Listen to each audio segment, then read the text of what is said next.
Rev up your engines.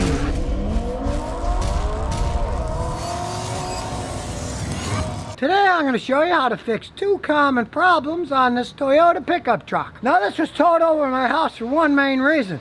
The starter won't stop starting. They had to take the battery cable off. See what happens when we put it back on.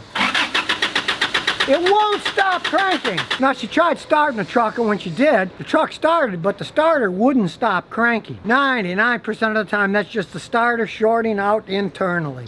It just keeps sending power and it keeps spinning. So in this case, we're just going to change the starter. Now the first thing to do is disconnect the battery cable so you don't short anything out, but it's already disconnected, so we'll crawl under the car and unbolt it. As you can see here, this is threaded, so the bolts are going to be on the inside and bolt towards the back. We'll go under, and there's the starter. We'll just take the bolts off and then unbolt the sides to pull it off. We unbolt the big one and then squeeze that one off. And we take the two bolts off that hold it in. You need a socket and extension on this one. It's hard to get to. There's very little working room up here.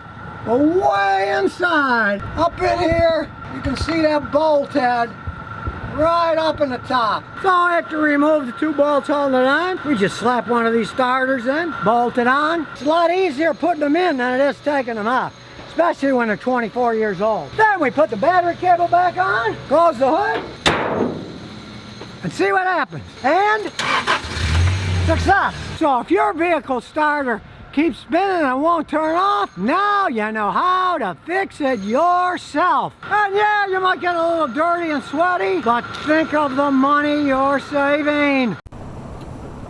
So if you never want to miss another one of my new car repair videos, remember to ring that bell.